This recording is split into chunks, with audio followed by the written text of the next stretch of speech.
Hi students, welcome back again. अपने आज के सेक्शन में मैं आपके सामने प्रेजेंट करने जा रहा हूँ इकोनॉमिक्स में जो भी लेटेस्ट केस स्टडीज आई हैं। I am telling you these are absolutely amazing and this is the future of economics now. अब इस तरह के क्वेश्चंस हमारे आने वाले सारे सब्जेक्ट्स में न्यू एजुकेशन पॉलिसी में सबसे ज्यादा पूछे जाएंगे। अपनी इस वीडियो के अंदर मैं आपको काफी ट्रिक्स एंड टिप्स देने वाला हूँ कैसे आपने इन केस बेस्ड स्टडीज को फॉलो करना है, कैसे सॉल्व करना है, कैसे इजियर बनाना है। Without wasting more time, let's start the session. हम लोग ना case based study questions discuss करेंगे।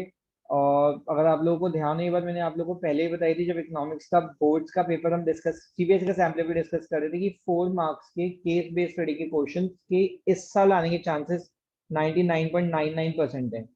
जितने भी क्वेश्चंस हैं सारे सैंपल क्वेश्चंस हैं and I am telling you ये सारे के सारे क्वेश्चंस बहुत अमेजिंग है।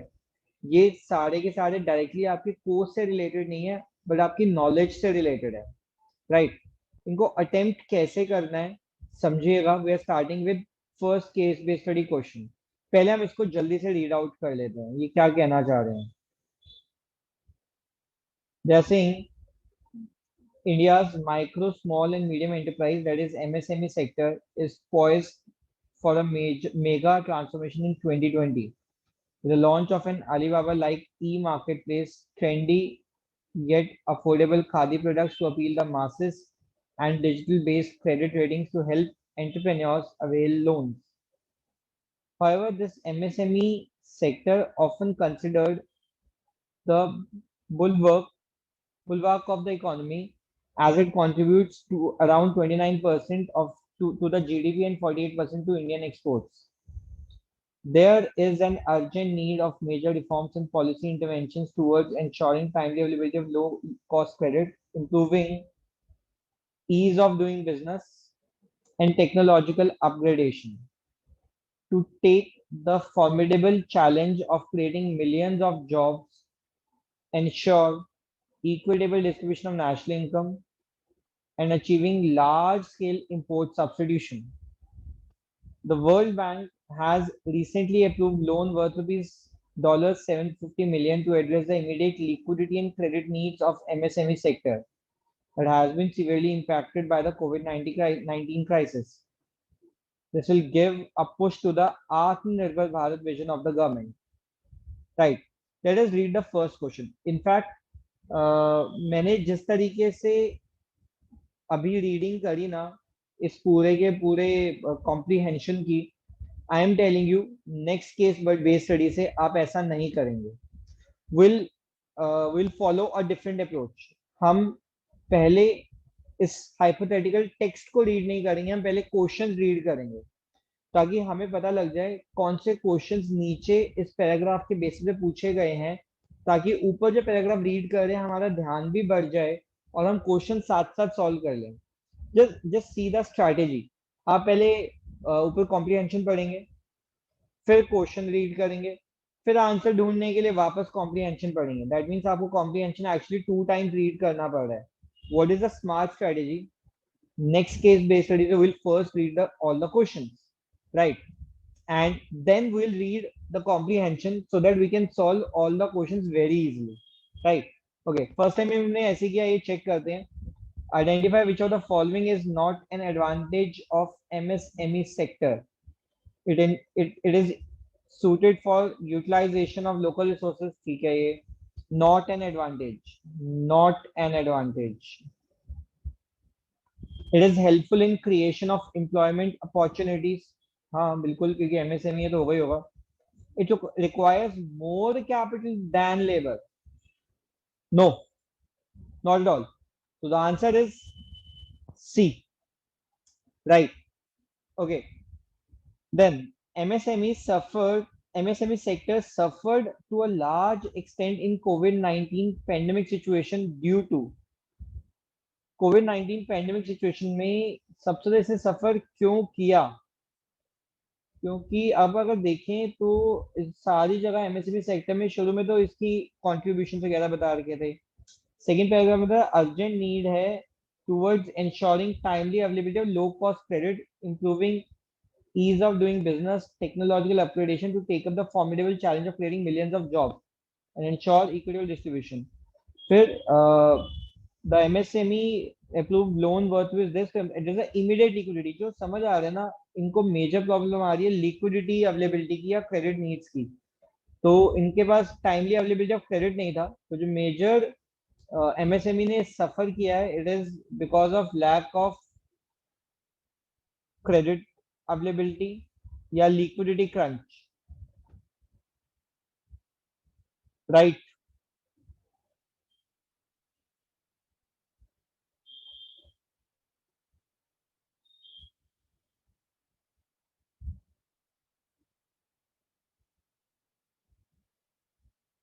Okay, the next third one, your favorite one, assertion and reasoning वाले questions which find you really find it difficult.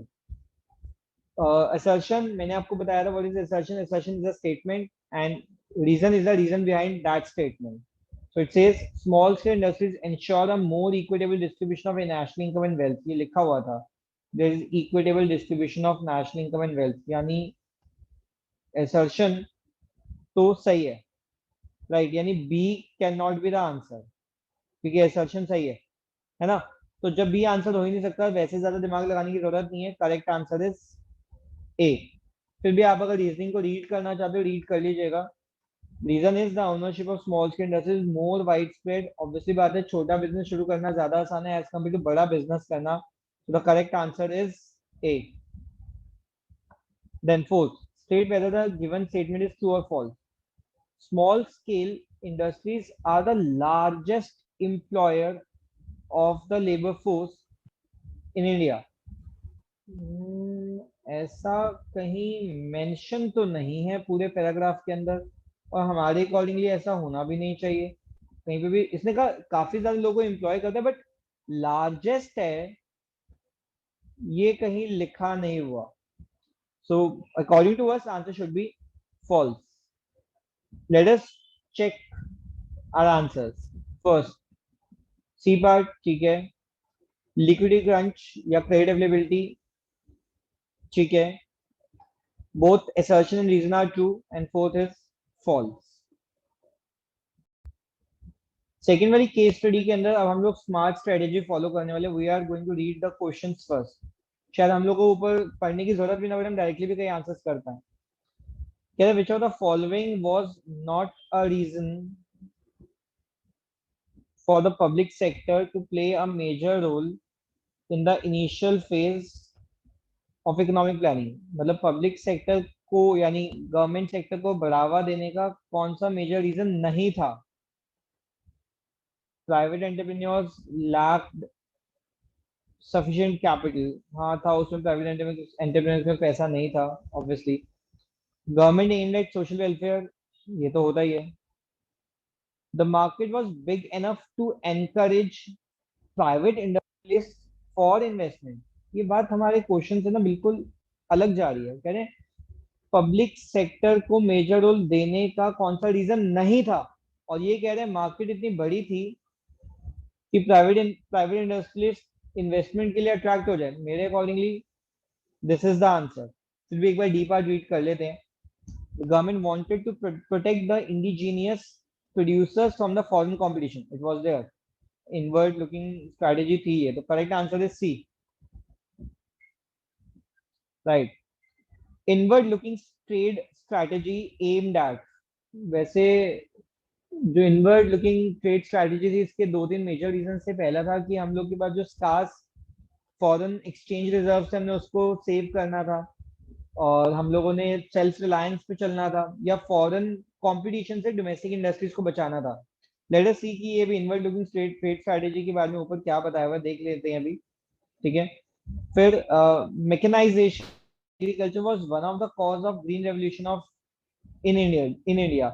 Yes, mechanization means use of new technology, यानी tractors का इस्तेमाल से ग्रीन रेवोल्यूशन बढ़ा था. वैसे ये स्टेटमेंट एब्सोल्युटली ट्रू है. फिर भी एक बार देख लेते हैं कि ऊपर क्या लिखा हुआ है.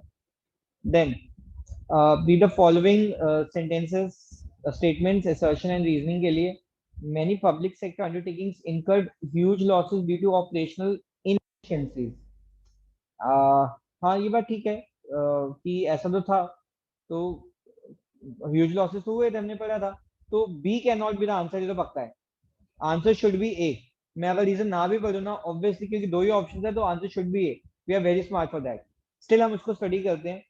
Red tapeism was one of the reasons for continuation of such enterprises. What is red tapeism? Red tapeism is like बहुत सारी डॉक्यूमेंटेशन होती है। आप कभी भी किसी गवर्नमेंट में जाओ तो गवर्नमेंट में पहले यहाँ साइन कराएंगे, वहाँ साइन करेंगे, ये फॉर्म भरो, ये इन्फॉर्मेशन लाओ, ये डेटा लेके आओ। इस चक्कर में बंदा जाता ही नहीं। और ज्यादातर हम लोग ना कुछ करप्टेड ऑफिशियल्स का या फिर किसी और पर्सन का सहारा लेके अपने पैसे देके काम करवा लेते हैं। तो ये रेड टेपिज्म तो गवर्नमेंट में हमेशा से रहा है। होप सो डिजिटलाइजेशन प्रोसेस से ही हटे।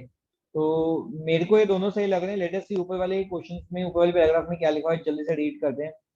The performance of the Indian economy during the period of first 7 5-year plans 1950 to 1990 was satisfactory, if not very impressive. On the eve of independence, India was an industrially backward country, but during this period of first seven plans, our industries became far more diversified, with the stress being laid on public investment. हाँ, ये public investment का तो question था in the industrial sector. Fifth, the policy of import substitution led to protection of domestic industries against the foreign producers. But we failed to promote a strong export surplus. अगर आप ध्यान दें तो inward looking trade strategy में हमारे को हमारे question का आंसर जो है ना वो मिल रहा है कि प्रोटेक्शन ऑफ डोमेस्टिक इंडस्ट्रीज था। तो मेरे हिसाब से ये होना चाहिए, फिर भी हम आगे देख लेंगे। This should be the answer. Although public sector expanded to a large extent, but it could not bring desired level of improvement in the secondary sector. Industrial sector में फायदा नहीं हुआ। Excessive government regulations prevented the natural trajectory of growth of entrepreneurship, as there was no competition, no innovation, no modernization on the front of industrial sector. Many PSUs incurred huge losses due to operational inefficiency. Red tapeism, लो जी, ये तो फिर पक्का ही सही है। इसका answer A ही है, हमें मिल गया। राइट। और these PSUs continued to function because it was difficult to close the government undertaking, even it is a drain on country's limited resources. On the agricultural front, due to measures taken under Green Revolution, India more or less became self-sufficient in the production of food grains. मैं लिखा नहीं हुआ but लेकिन there was mechanization, tractors वगैरह का use वहीं से शुरू हुआ था, मशीन का यूज वहीं से शुरू हुआ था। तो I think this should also be true, this was there. So the needs for reform of economic policy was widely felt in the context of changing global economic scenario to achieve desired growth in the country. तो inward looking trade strategy के बारे में कुछ और तो नहीं लिखा, तो it should be protection of domestic industries, यही था और कोई है ही नहीं। तो we should mark this, should write this.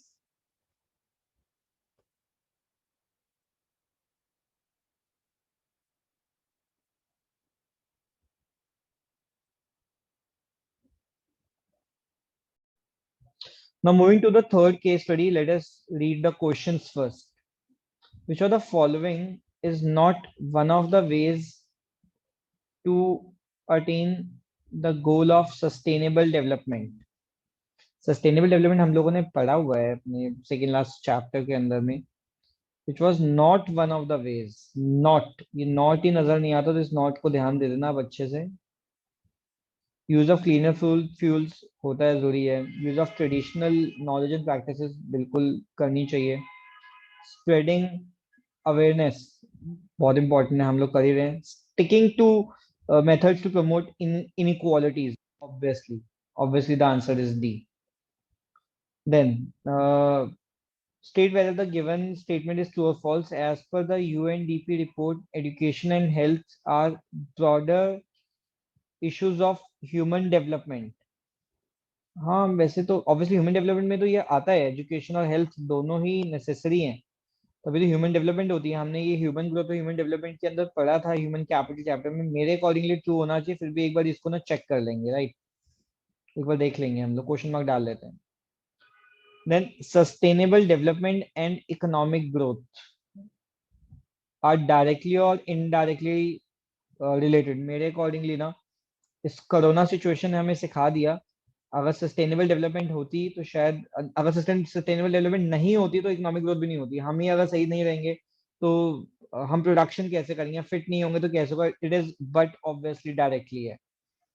हम फिट हैं, हमारे स्किल्स प्रॉपर हैं, सब कुछ ठीक है, और हमारे आसपास का एनवायरनमेंट ठीक है, तभी तो इकोनॉमिक ग्रोथ हो पाएगी। This is obviously directly. Now assertion.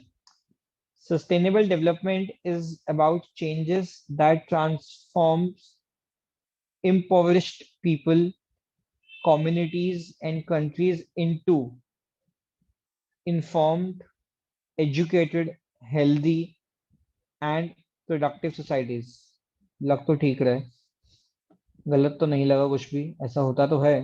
फिर sustainable development advocates about wealth creation that generates socio economic equality and opportunity. Reason भी ठीक लग रहा है, बेटर रहेगा एक बार हम इसको ना ऊपर पढ़ के चेक कर लेते हैं, खासकर ये वाला, ये थोड़ा लग रहा है रीड आउट करने के लिए। सो sustainable development is the synonymous in the minds of many with the color green, and for good reasons. Great. 20 years ago, at the first Earth Summit at Rio de Janeiro in Brazil, world leaders set out today what today is conventional wisdom, social and economic human progress. See, their sustainable development is giving preference to social and economic human progress.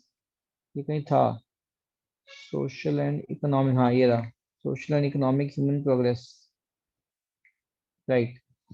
Okay, it cannot be divorced from environmental protection unless both are advanced together and will both will flounder together, right? The sustainable development is as much about health, education, and jobs as it is about ecosystems, right?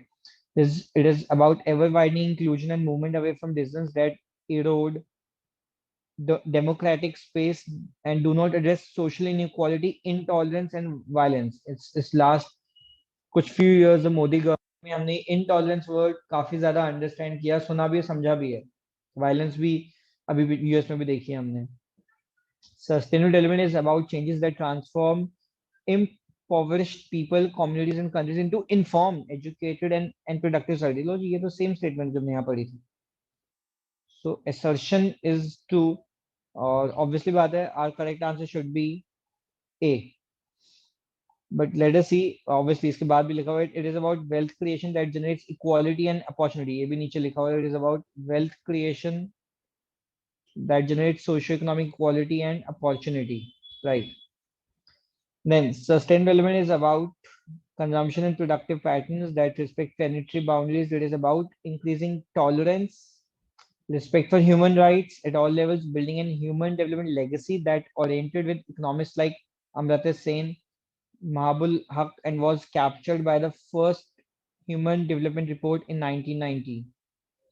फिर the UNDP program, ये UNDP program का था ना question, हाँ, the UNDP program has long promoted alternative approach to measure human progress along with HDI. अगर HDI आप लोगों को याद हो, ह्यूमन डेवलपमेंट इंडेक्स, आपको पता है किसी भी कंट्री को सोशल और इकोनॉमिक दोनों फॉर्म में ये लोग मेजर करते हैं कि कहाँ चल रही है। तो ये जो as per UNDP education health both आ रही है, I think this is true, this is absolutely true. हमें याद आ रहा है, हमने इंडिया पाकिस्तान चाइना में पढ़ा। And today we are building on the legacy by exploring how to adjust to the index to reflect environmental sustainability so that governments and citizens might better track real progress towards truly sustainable development. And this is our collective objective. Moving to case study 4. Identify the main category of infrastructure mentioned in the above paragraph. Read करना पड़ेगा क्योंकि बिना read के हम नहीं बता सकते। The demand supply gap of major infrastructural facility like power, transport can be met through. Read करना पड़ेगा. State whether the given statement is true or false. Infrastructure is often called the lifeline of the economy as it helps in increasing the productivity of the factors of production and enhancing quality of life. हाँ ये तो ठीक है, क्योंकि ये एक economic infrastructure होता है और एक सोशल इंफ्रास्ट्रक्चर होता है, तो ये तो ठीक लग रहा है. This seems to be true. We'll check it. State any one reason as to why infrastructure facilities are mainly built or run by the government and public sector enterprises. I think हमें इस बार ही पूरा paragraph thoroughly read करना पड़ेगा. पहले हम देखते हैं कौन सी इंफ्रास्ट्रक्चर की बात हो रही है, इकोनॉमिक की या सोशल की. देखते हैं, बहुत छोटा सा पैराग्राफ है. Infrastructure is often called the lifeline of the economy of the nation. It comprises of a well-established and well-knit network of power, telecom, ports, airports, roads, civil aviation, railways, and road transport of a country. Look very carefully. यहाँ पे power, telecom, ports, airports, road, civil aviation की बात हो रही है. कहीं पे भी एजुकेशन, हेल्थ की बात नहीं हो रही है. तो मेरे accordingly they are talking about economic infrastructure more than social one. We'll read it further. Countries need adequate infrastructure so that various economic activities in an economy are executed efficiently, smoothly, and above all, in time. Okay. The deficiencies in the infrastructural needs of a nation cannot be met through imports. Rather than the best approach that is that it must be created within the domestic economy to put in to put it in on the in through the higher growth trajectory. Higher growth trajectory बहुत ज़्यादा एक common word है, important word है. Okay, however, building infrastructure requires large and lumpy investment. I think इस पे base कुछ था. And it has a relatively long gestation period and returns जो होते हैं ना वो कम आते हैं.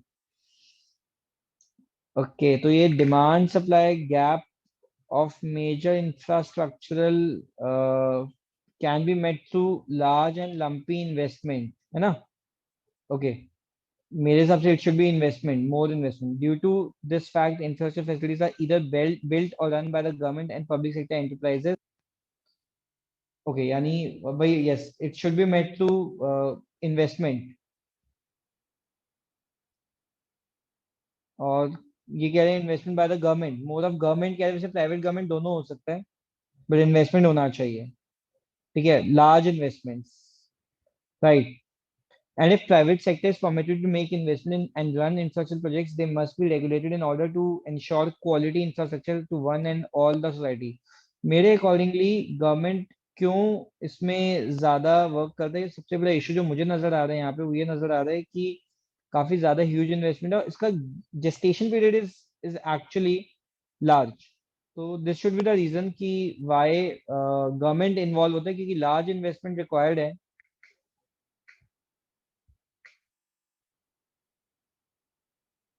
And the problem is gestation period is long. तो जब जेस्टेशन पीरियड ज्यादा है तो रिटर्न स्लो आएंगे, तो जिसकी वजह से जो है प्राइवेट सेक्टर जो है थोड़ा सा फ्रस्ट्रेट हो जाएगा और शायद इन्वेस्टमेंट भी नहीं करेगा. Let us look at the answer. अच्छा, इकोनॉमिक ही लग रहा है यहाँ पे मेरे ख्याल में इसका भी, क्योंकि हमने सोशल की कहीं बात देखी नहीं है और फाइनेंशियल इज नॉट, अब बैंक्स की तो बात हो ही नहीं रही है. तो पहला इकोनॉमिक. ओके. सेकेंड इन लोगों ने लिखा हुआ है active role of public and private sector. हम वही इन्वेस्टमेंट की बात कर रहे थे, investment by public and private दोनों होना चाहिए था यहाँ पे, तभी ज्यादा अच्छे से बन पाएगी. हालांकि इन लोगों ने लिख ही दिया है कि any other valid reason should be taken as correct. ठीक है. थर्ड हम लोगों ने ट्रू ही किया था, right. Fourth, higher investment require a longer gestation period. यही हम लोग का भी आंसर है, बट वैसे इन लोगों ने बोला any other valid answer should be taken as correct. Moving to case study 5. With the rise in real national income, the economic welfare of the people obviously rises. क्योंकि ये रियल इकोनॉमिक ग्रोथ दिखाता है, इसके लिए तो कुछ पढ़ने की जरूरत नहीं है, ये बात हमें पता ही है. Simple. If GDP deflator is 125, nominal GDP is 15,000 crores, the real GDP is equal to, what was the formula of GDP deflator? GDP deflator का formula was nominal GDP upon real GDP into 100. तो GDP deflator 125 है, nominal GDP जो है वो 15,000 करोड़ है, और real GDP हम लोगों ने फाइंड आउट करना है. तो real GDP will be 15,000 by 125 into 100. 25 fours are 25 5 threes are 12,000 crore. Please calculation का ध्यान देना, छोटी सी गलती बहुत बड़ा नुकसान। सही आंसर एब्सोल्युटली होगा तभी इस क्वेश्चन में मार्क्स मिलेंगे। और पैराग्राफ रीड करने की बिल्कुल जरूरत ही नहीं पड़ी, इसमें हमें डायरेक्टली आता था ये बोला तो। Then read the following statement, assertion and reasoning. Real GDP is always equal to nominal GDP, कभी नहीं होता जी। फॉल्स है, श्योर है, होता ही नहीं है, इट इज नॉट पॉसिबल। फिर भी हम बी पार्ट पढ़ लेते हैं, सॉरी रीजनिंग पढ़ लेते हैं। Real GDP is a better measure to make periodic comparison in the physical output of goods and services over different years। हाँ पॉइंट तो ठीक है, but this is not a reason. जब assertion ही गलत है तो रीजनिंग का तो मतलब ही नहीं बनता, तो not at all possible. Then fourth one is state the significance of GDP deflator. GDP deflator हमने देखा था, it is used to find out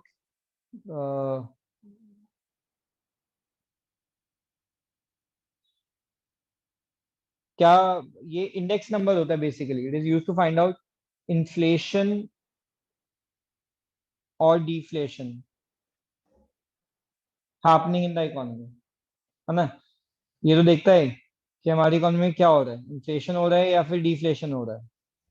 but ये मेरे अकॉर्डिंगली इस डी पार्ट को देखने के लिए एक बार फोर्थ पार्ट को देखने के लिए हम एक बार रीड कर लेते हैं। The budget estimate of total spending for 2021-22 is 34.83 lakh crore.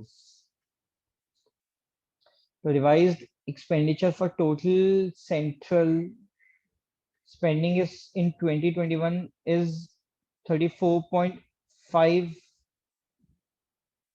Lakh crore. Okay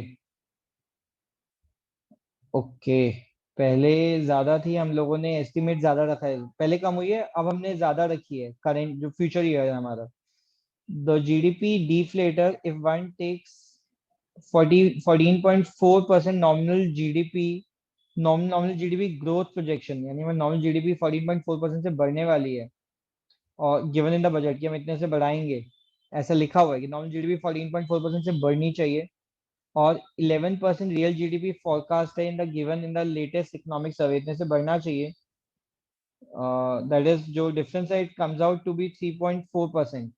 तो दिस मीन्स जो प्राइस का चेंज रहेगा वो 3.4% के आसपास में रहेगा, उसमें उसी के थ्रू कंट्रोल करेंगे, नॉमिनल रियल के बीच में डिफरेंस रहेगा। This means that central spending should have increase to at least 35.7 lakh, बढ़नी चाहिए थी 35.7 लाख से, ये कह रहे हैं, जबकि हुई है 34.83 lakh crore. To keep it unchanged, ताकि वो अनचेंज रहता in terms of real terms. The fact that is not that has not happened implies that 2021 budget entails a negative fiscal stimulus to the economy। कह रहे हैं जी आपने ना खर्चा कम करा है, उल्टा ज्यादा फ्लो होना चाहिए था, कम कम में फ्लो कर रहे हैं। To be sure, one should argue that 2021 was an abnormal year। शायद ऐसा हो सकता है कि 2021 abnormal year था for the world, and therefore the government is justified। शायद गवर्नमेंट ने खर्चा इसलिए कम किया कि welfare spending push is sorry justified in rolling back welfare spending push. अपना वेलफेयर स्पेंडिंग गवर्नमेंट ने कम किया होगा मे बी, क्योंकि उनको लगता है शायद इकोनॉमी अब अनलॉक हो जाएगी और वैक्सीनेशन से अब प्रॉपर मोमेंटम आ जाएगी। तो बात तो सारी सही है, पर कहीं पे भी ना हमारे को इसका आंसर मिला नहीं। तो आई थिंक जो हमारी नॉलेज कहती है वो यही आंसर होना चाहिए। Let us check the answers.